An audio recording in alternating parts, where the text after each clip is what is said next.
Alright guys, James at Rampant Lion Reviews again for you today. For this one we are doing yet another out and about video, and we're back in Helsingborg here in Skåne in the south of Sweden. Behind me we have Benchwarmers Brewing Company's taproom, which is right on the waterfront in Helsingborg, which is beautiful. I do recommend that you come and check this out actually. I love this city. Beautiful, beautiful place.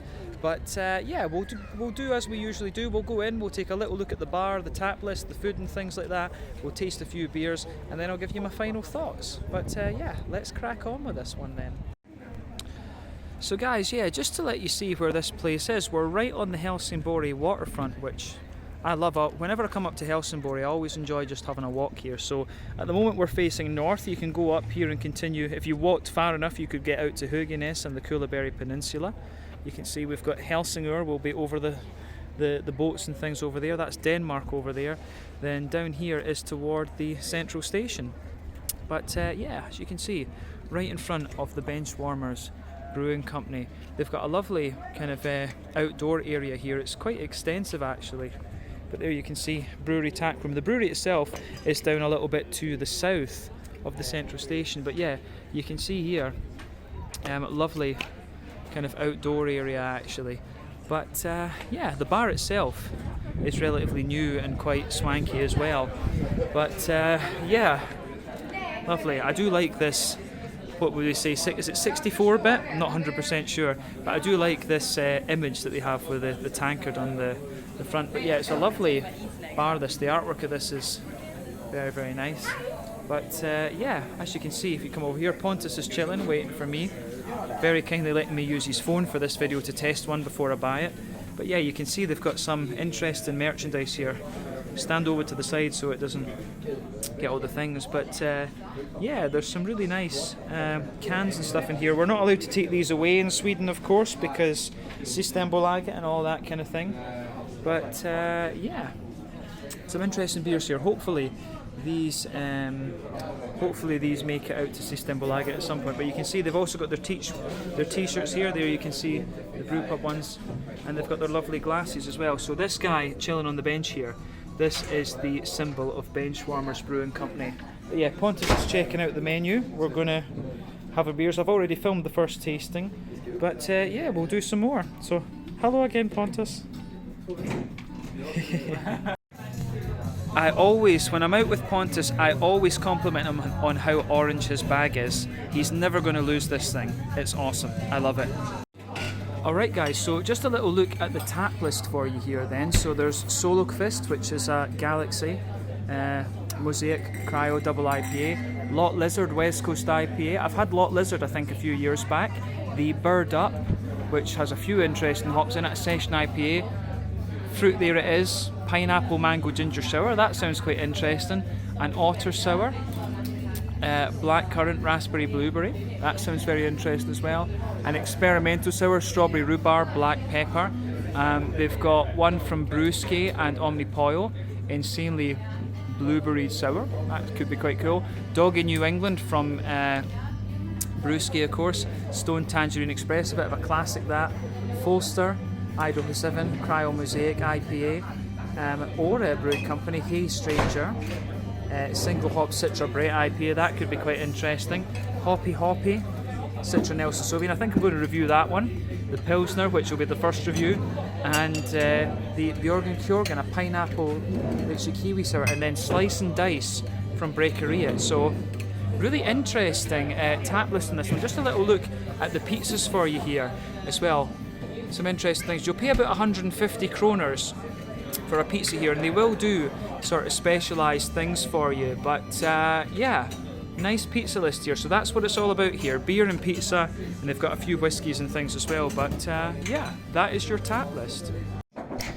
Alright guys, well, tasting number one here at Benchwarmers Brewing Taproom. So yeah, the first one I've gone for is their Pilsner. It comes in 4.2% ABV, and I have had this beer before. I had it in the can, which was released as part of the Lokalis Moskalit assortment through Systembolaget last month. I know this is a good beer. I saw it on tap, and you know, this is a nice way to start off a kind of tasting video, if you like, or an out and about video. So yeah, 4.2% Pilsner beer. As you can see, lovely kind of hazy golden straw colour, which is exactly what you expect from this style. looks very nice. It's got a little bit of a kind of natural haze to it. When it poured, had about a quarter finger of a frothy kind of cream coloured head, exactly as you would expect. So, aroma-wise then, yeah, lovely kind of mix of bready and yeasty quality on it, which I think is great. You know, smell that smooth, soft, white bready note to it. You get a little bit of that kind of crisp malty pilsner malty sort of thing out of this one, of course. A little bit of a kind of bread crusty element in there. One or two little biscuity sort of things, a little McVitie's digestive biscuity sort of thing. So yeah, it's got the little bit of sweetness and a bit of the breadiness that you expect of a pilsner beer. Absolutely. Yeah, aroma of this one is very, very nice. Overall, I'm not sure what I said in my other review, but aroma-wise, I think this one leans towards the kind of Czech style Pilsen beer rather than the more kind of dry and crisp German Pilsner. So yeah, aroma-wise, the malty side of things is pretty bang on with this, and I remember enjoying this beer. But yeah, hoppy side of things, you know, it's got a little bit of a smooth kind of earthiness to it. Bit of a brighter kind of floral character as well, a little touch spicy I would say, lighter sort of grassy side of things to it, quite a smooth hoppy character overall I would say. That is a little bit more kind of Slovenian, as I say. You get the noble hops, the Slovenians, the Czechs and the German ones. The German ones are a little bit kind of brighter, the Czech ones tend to be a little bit spicier, the Slovenian ones tend to be smooth. This one's got a lovely grassy smoothness to it, but the floral notes do build a little bit of spiciness the further into the aroma you go. But this has everything you would expect of a Pilsner beer, 100%. So yeah, lovely smelling beer this. Let's take a look at the taste then. Let's go for it. This one's the Pilsner, 4.2% ABV. First tasting here at Benchwarmers Brewing Company, Slanje.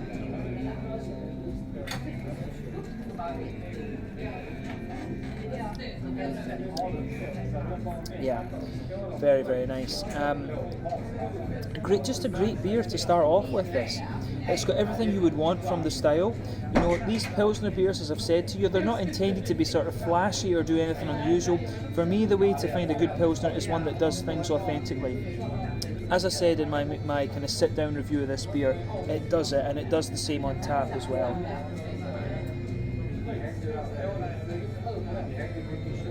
So, yeah, this one is really, really nicely done.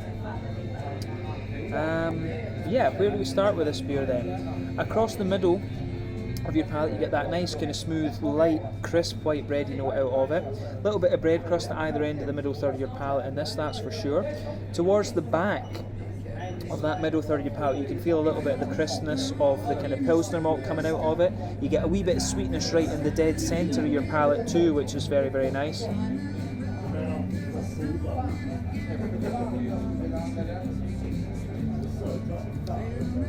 But yeah, this goes together very, very nicely in that sense.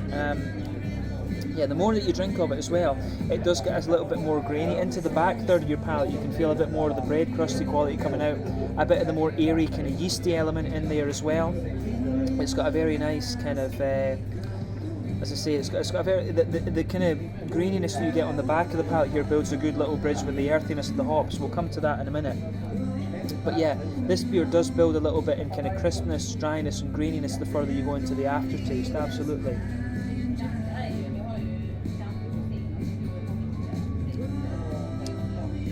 But yeah, solid Pilsner this. It does a lot of stuff authentically, absolutely.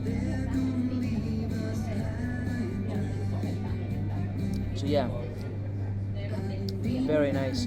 Hoppy side of things, back corners of the palate, nice little bit of definitely a nice little bit of an earthiness there. As you move further forward, it's a little bit herbal and a little bit kind of floral and aromatic on the front corners of the palate. It's actually got a bit of spiciness to it, so I think Czech Sats in this is most likely, or something like Hercules, one of the higher alpha acid German hops. Round the front curve of the palate, of course, though, a little bit lighter and grassy. You do get a wee bit of that citrusy zestiness in there. But let's focus on the fruity part of it then. Yeah, again, it's got a very nice kind of, as we say, it's got that kind of sort of apricot-y note at the back of the front third of your palate. wee bit of a kind of peary, slightly spicy apple sort of thing towards the tip of the tongue. So yeah, I really like how that goes together in this one. This is a really authentic Pilsner. I enjoyed this one in the can. It turned out to be just as nice on tap, so thumbs up to Benchwarmers Brewing Company for this. This is a beer that deserves to be one of their core range beers. I think this is that well done. They should keep brewing this one, definitely. But yeah, that is your first tasting. We'll see what else we can do, and we'll have a look at some of the other beers in a second. So hope you enjoy this one. The Pilsner, 4.2%. Let's see what else we can find. Alright, so on your table here at Benchwarmers Brewing, you'll get a little menu. So yeah, obviously because of COVID-19 we're not allowed to move the tables or the chairs, which is fine, but yeah, you can scan your QR code. I think Pontus tried this earlier and it didn't work. Yeah, you're supposed to be able to order by the table, but there doesn't seem to be a QR code available at the moment. It doesn't work at the moment, so everyone's just going up to the bar, but what can you do? But yeah, tells you a little bit about the brewery and things down here. The brewery is 4.9 kilometres to the south. We like to experiment with different beer styles, hop sorts, water profiles, yeast strains, fruits, and other things, basically, other jokes, skoy. But yeah, we've got our own tap room with our own different beers, both from our standard and from our more experimental brews, and our own beer with our friends' beer. Brickery at Har have, for example, their own tap with us. And our neighbours Brewski are often here as well. So yeah, nice. But then beyond this you'll get the starter pizza menu. I think this changes. This must change like once a week or something, because the last time we were here there was different pizzas. But yeah, as you can see, the standard price is roughly about 150 Swedish kronor. So that translates to 15 euros roughly, about £13 sterling, maybe 17 American dollars for the pizza. You saw the size of them. For Swedish prices, I think that's pretty reasonable. This is what you will pay in like a standard restaurant, so not out of the ordinary for us here. Of course, you can get a few other things. You can get some wine and cider, but no, drink the beer here. That's the whole point of coming to a brewery. There's alcohol-free stuff, and they've got some whiskies as well, Glengoyne and Mixter's American Bourbon, and that's it, a nice piece of wood. There we go. So that is your little look at the menu here, and I do like the coasters. I have to admit, I do like the coasters that you get here. These are pretty cool. But yeah, awesome stuff. So we ordered a pizza, and this is a phenomenon in Sweden that I will never understand. Pizza salad. From a Scottish perspective, it's just pointless. I think I've accepted the fact that I've got a life expectancy of 40, so yeah, I don't see the point in pizza salad. Just have a pizza that's loaded with pork and everything like that. But we'll go on to the second beer tasting before the pizza arrives. Why not? Alright guys, well, beer tasting number 2 here at Benchwarmers then. So, this one is the Fulster, 5.2% New England Hazy IPA. This one has Idaho 7 and Cryo Mosaic in it. So Idaho 7, as we know, gives you all these lovely, juicy, tropical, fruity notes. Mosaic, juicy tangerine. What's not to like there? So as you can see, and as you would expect from this beer style, it's a lovely kind of light, pale, golden yellow colour, this one. When it poured, it had a nice kind of creamy coloured head. That's faded away now, of course, though. But good little bit of haze to this one, actually. This should be quite nice. Typical appearance, though, for what you would expect from a sort of New England hazy modern IPA, if we can call it that. But let's look at the aroma. So yeah, aroma-wise, this is very, very nice. It strikes me as quite a, if I was smelling this blind, I would think this is a session IPA. It's got a little bit of a kind of, white bready crispness to it, a little bit of bite. That's the first impression that I have of this beer, absolutely. So yeah, soft white bread in this one. A little touch of bread crust, not a lot. As I say, mainly a kind of soft, fluffy white bread. There's a wee bit of crispness to it, in fairness, as well, which is interesting. You do get a little touch of wheaty bitiness out of it, but you can also smell a wee bit of the oaty smoothness in this. This actually strikes me as being like a fairly old school New England IPA. By old school in the Swedish context, I mean like, Narangi, Amazing Haze, New Sweden IPA, these kind of beers. It really, the malt base in this one really strikes me as being along that kind of line, if you like, along that kind of way. But yeah, you do get a wee teeny bit of biscuit out of it, in fairness, but not a lot. Quite an old school New England IPA base, this one. Hoppy wise, you know, green component of this one, there's a teeny bit of earthiness in there. Mosaic is always going to give you that little bit of earthiness. Quite a bright floral aromaticity, not spicy, a nice big bright floral component. I am getting a wee bit of grassiness out of this though, and a little touch of a citrusy zest from the grassiness as well. But it's lovely, absolutely lovely this. Idaho 7 and Mosaic are a really good combination. So yeah, the green component of this one suits it down to a T. Quite smooth but still quite zesty at the same time. Although not overly so, I would say. But yeah, on that note, on the fruity side of things, you get a wee teeny bit of passion fruit out of this one, a little bit of that. But Idaho 7 is known for those softer, lighter fruity components. So for me, there's a wee bit of a kind of peachy pungency to this one. Yeah, definitely a bit of a kind of peachy character to this. Mangoes obviously, apricots, pineapples, all of these kind of things. I want to say a bit of papaya as well. Idaho 7 is a very, very complex hop. One of my favourites these days, to be honest. And you're getting a lot of that in this, but as I say, the peachy sharpness for me on Idaho 7 is quite distinct, and it mixes well with the passion fruity note. So Idaho 7, beautiful hop. If you haven't had a single hop Idaho 7 beer, that's something that I really would recommend for educational purposes. But yeah, you do get a lot of tangerine orange out of this one from the Mosaic as well. It's cryo Mosaic that's in this one, so you know the tangerine orangey notes in this beer are quite strong, that's for sure. But yeah, the aroma of this is absolutely lovely. Let's have a taste and see how we go then. So this one is the Fullster 5.2%. New England Hazy IPA. Pontus tells me that he thinks this word just means like fuzzy, and if you saw on my tap, the little bit that I did the tap style, you can see it's a little fuzzy character with this one. But it can also mean an economist as well, so this beer's name is either fuzzy or economist. Who would have thought? But yeah, lovely stuff. Slàinte.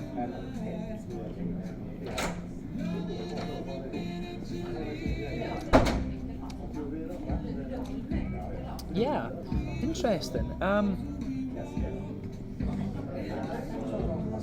There's a wee dent in I was wondering what was going on with my lip there. There's a wee crack on my glass there. So we'll move the glass round. But first impression of this then, it's actually one of these more sessionable, kind of bitey New England IPAs, absolutely.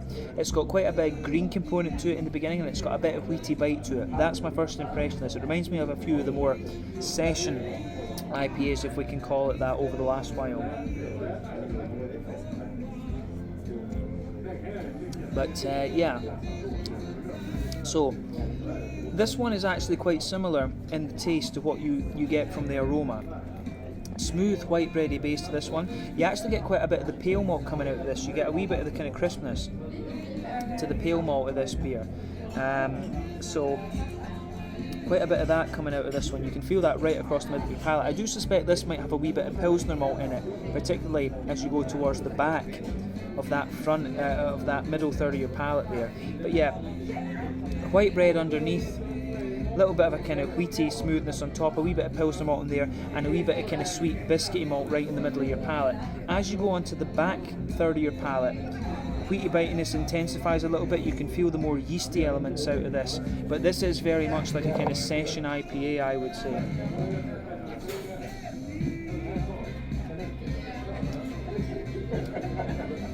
So yeah, the malty yeasty side of thing of this one is quite nice, and as I say, it's a little bit like a more old school New England IPA, but it's also got a bit of the more kind of bitiness, a bit more of a kind of, is zing the right word? It's got a little bit more of a zip to it, like some of these more kind of session IPA things that you'll find today. So this is interesting for sure, but I like how it goes about its business. Hoppy side of things, a little bit of earthiness in the back corners of the palate. As you move further forward, it's definitely more kind of floral and aromatic, which I really like. Good little bit of a, as we say, a little bit of a, there's a slight spice to this one, but not a lot. Remember, New England IPAs rely on late addition hops, so they're not too bitter. But then round the front curve of the palate, it's lighter and grassy for sure.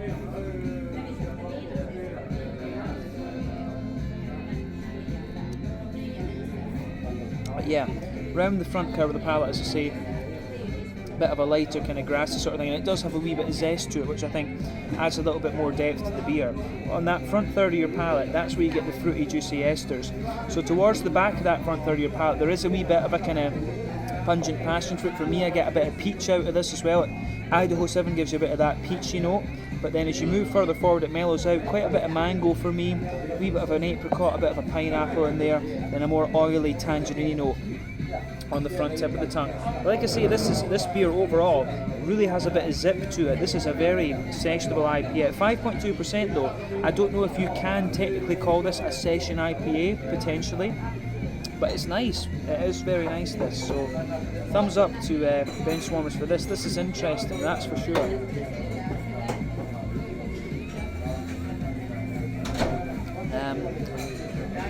But yeah,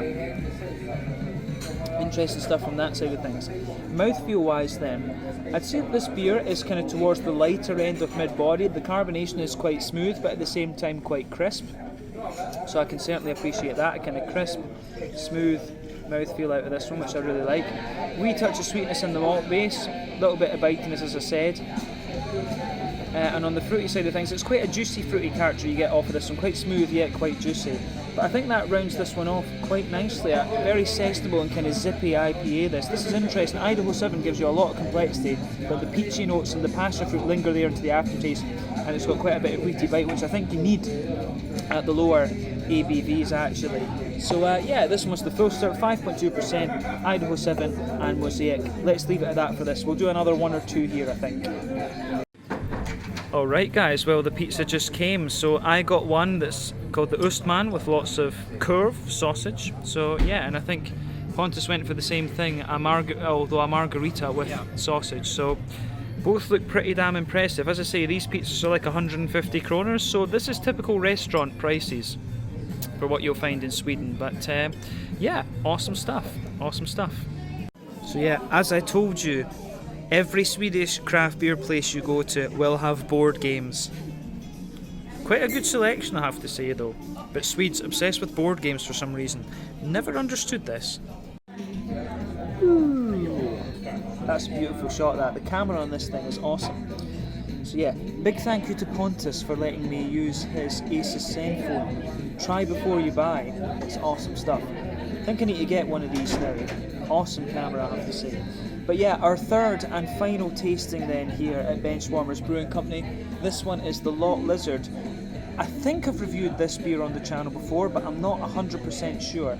I did have some other beers around the time that they released this one, but regardless, we're going to go for it. So this one is a West Coast double IPA, 8% ABV. It has Citra, Centennial and Mosaic in it, so you can't really go wrong. Some nice hops with this. So as you can see, a lovely kind of pale golden straw type colour this one. When it poured, it had a nice sort of ivory, I would say it's a kind of ivory cream coloured head this, but yeah, certainly looks the part of a West Coast IPA this one. Nice kind of clear natural haze sort of appearance to it. Nothing untoward of course. These beers can be a little bit more amber and deep of course, depends on what kind of malts you use. But let's look at the aroma of this one then. Yeah, so as I've said in previous reviews, when it comes to West Coast IPAs, I think there's two routes you can take with this. They can either be more oily and caramelly, or they can be a bit more kind of bready and biscuity. This one is really leaning towards the latter, going by the aroma.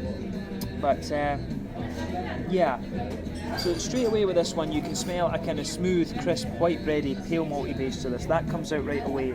Definitely a bit of bread crust in there as well. I think German malt in this, to be quite honest. And I think there's maybe a wee bit of carapils or something, because it does have a wee bit of crispness to it for sure. But yeah, certainly there's a wee touch of sweet caramel in there, but not too much, I would say. Nice bit of biscuity, McVitie's digestive sort of character out of this beer though, 100%. So yeah, the malt base of this one definitely kind of bready, crisp, and a little bit biscuity and sweet, absolutely. So yeah, the aroma of this one is quite interesting for sure. But yeah, interesting stuff for sure on this beer. So I think this is going to be a sort of more, Pliny leaning beer than a Sierra Nevada Torpedo. Those are my two benchmarks for the West Coast IPA category. But yeah, hoppy wise, it's got a little bit of earthiness to it. That's most likely to come from the mosaic, of course. There's a nice big floral aromaticity to it, quite spicy actually. Centennial I think is most likely to be the one that's going to give you that in this beer. But then you're also getting some nice light grassy kind of qualities, and I think the Citra and the Centennial are going to combine to give you that in this one, so you do get a wee bit of a lighter grassy note out of it. On the fruity side of things, I actually find this one leans a little bit more towards the mosaic. You've got a nice kind of light crisp tangerine quality to this one. So the fruity side for me, you do get a wee bit of passion fruit in the background from the Citra. You get quite a lot of a kind of more oily tangerine note out of this one, but you can certainly smell the grassiness of this beer kind of intensifies a little bit the more you smell of it, and that's the Centennial that's doing that, I'm pretty sure. Centennial's a lovely big lemony hop, of course. They're all about 14% alpha acid as well, all American hops, so it's a good combination, this one actually. Might have told you lies there, Centennial might be a little bit less than 12%, but whatever. High alpha acid American hop. But yeah, quite a bit of citrusy character to this one, the tangerines and the sort of lemony character, but a wee bit of tropical fruit in behind it for sure. But yeah, certainly nice smelling West Coast IPA, this one. So let's have a taste of this. The Lot Lizard, which has been around for quite a while from Benchwarmers Brewing here in Helsingborg, my last tasting here. Slanche.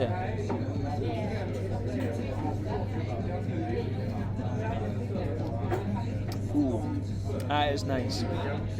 So yeah, first impression of this beer, as I say, it's quite an oily and biscuity West Coast IPA, this one. Doesn't strike me as the most bitter one, right enough, but I think the bitterness might build a wee bit in this beer the more that we drink of it. I've had a pizza, of course, so my palate is a wee bit changed at this point in time, should we say, because the pizza did have a little bit of strong cheese on it, of course. Because yeah, the malt base on this beer at this point actually comes across as quite sweet in many ways. So yeah, the backbone of this beer is a sort of smooth, white bready kind of thing. You get a wee bit of crispness out of it, but you can feel the pale malt in there. That goes across the middle third and the back third of your palate. There's certainly some kind of bread crusty elements there at either end of the middle third of your palate. On top of that, you get a wee bit of the more kind of biscuity note. In the dead centre of your palate, you can feel a bit of a sweet caramelly note to the beer. And as you move further out from that, McVitie's digestive biscuit all the way. This is the characteristic of the West Coast IPA though. The West Coast IPA tends to be more boozy and sweeter. This one is 8% of course, so it's a West Coast double IPA. You have to bear that in mind with this. But it's nicely executed. It feels quite light and quite crisp and clean at the same time, which is quite interesting. So yeah, I think it's an interesting beer, this, for sure. Back third of your palate though.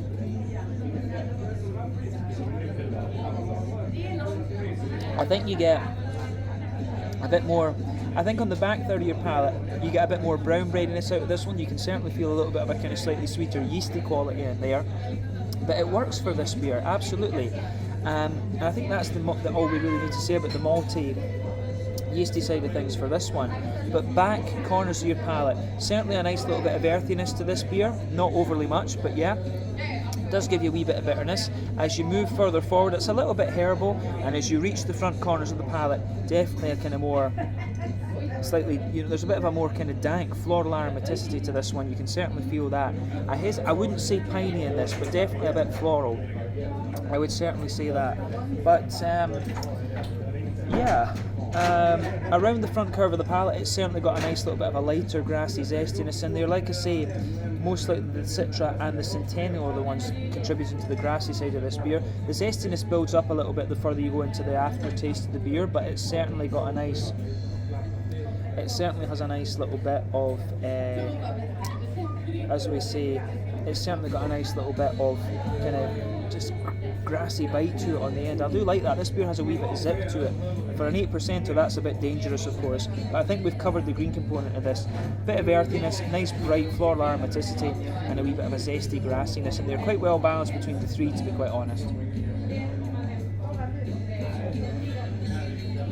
Fruity side of the beer, certainly a bit more oily, and that is something you expect of a West Coast IPA. So at the back of that front third of your palate, certainly a wee bit of passion fruit. As you move further forward, you get a bit of an oily mango. The mango is actually really nice and mellow in this one. It's the Citra that's giving you this roller coaster. The back half of that front third of your palate is all about the Citra. But as you move into the kind of front third of your palate. That's when you get the tangerine oranges, the more tangerine orangey oily character from the Mosaic. Then just behind the front tip of the palate, you get that slightly more intense lemony character from the Centennial. And I do feel there's a wee bit of gooseberry underneath this one, and that's one of the things that Citra can give you. Citra will contribute a little bit to the sort of lemon limey flavour just behind the front tip of the palate there. But I mean, fruity wise, it's got a nice oily character to it, and I like that. To round off this little tasting then with the mouthfeel, I would say mid-body beer, this one. Smooth carbonation. It does have a wee bit of crispness to it, this beer. I suspect there could be a little bit of Pilsner malt in this, particularly if you look at the back half of the middle third of your palate, you can feel a wee bit of Pilsner malty crispness to this one. But yeah, smooth, as I say, nice wee bit of oiliness in the malt base, big oily fruity characters, which is the kind of trademark of the West Coast IPA, and a bit of a higher bitterness. Bitterness, I'd say maybe about 60 IBUs in this. I could be wrong, remember my IBU counts are my weakest point of beer reviewing. But yeah, in terms of a West Coast IPA, and at that an 8% West Coast double IPA, this is pretty nice. Definitely a more kind of lighter bready biscuity one, but this is a nice way to round off my tastings here at Benchwarmers Brewing Company. They didn't have any darker beers, which was a wee bit disappointing. I would have liked to have rounded off with a darker beer in this tasting. But yeah, the West Coast IPA, the Lot Lizard, this is pretty damn solid, and I tried this a few years ago, I'm sure. But yeah, that is us done. I'll go outside, we'll square up, and I'll give you my final thoughts on our experience here at Benchwarmers Brewing Company. But yeah, Lot Lizard, 8% West Coast double IPA. Catch you guys in just a second. Alright guys, well, we've just finished up at Benchwarmers Brewing here in Helsingborg. So it was a nice little evening. I tried 3 different beers, I had a pizza. In total that came to 325 Swedish kroner. So that is roughly €32.50, which translates to roughly, you know, about 26, 27 pounds sterling, probably somewhere in the region of, you know, about $37, $38 American for those of you watching abroad. But yeah, I like this place. I do like the beer was very good. I got to try 2 beers that I'd had before. I got to try one that I hadn't had, and I thought that was really nice. So we had a Pilsner, we had a New England IPA, with a West Coast IPA to finish off. There wasn't really any dark beers on tap. That's one little criticism I would have, but they had quite a few sours. Wasn't in the mood for a sour, so I never went for it. But I've been here twice now, I've enjoyed it. And yeah, the one thing I would say about that I'm noticing with quite a few of these Swedish places is, you know, we must have paid about 50 kroners, a little bit more, 55 kroners I guess, for each of these little beers that we had. And I think, you know, for about, what must it be, about 150, 200 millilitres, I think that's a little bit pricey, to be honest with you, because the full things are 100 kroner, and that's 400 mils, and I think the ones that we were having were 150. If I'm not mistaken, I could be wrong, but yeah, so 50 kroners for a small beer like that seems a little bit pricey, but it's not unheard of in Sweden. But you get awesome pizza here, the quality of the beer is good, I can't fault it. They've always got a little bit of brewski and a bit of Breaking as well, who are also top-notch breweries. But yeah, Benchwarmers Brewing Company, these guys are doing some nice beer. Cool to finally get around to filming their tap room for you. But yeah, this is the end of another out and about video. As you can see, we're just coming out to sort of sunset here on the water in Helsingborg. There's Pontus with his fabulous orange bag behind me, but we are going to take a little walk up the waterfront this way and get a cola or an ice cream or something, just chill, then I need to get the train home. But yeah guys, I hope you enjoyed another little out and about video. This is Benchwarmers Brewing Company on the waterfront in Helsingborg here in Skåne in the south of Sweden. Catch you guys on the next one. I'm not sure what it will be yet, but I've enjoyed filming here in Helsingborg a little bit. Slange, skull, cheers, and see you guys in the next one.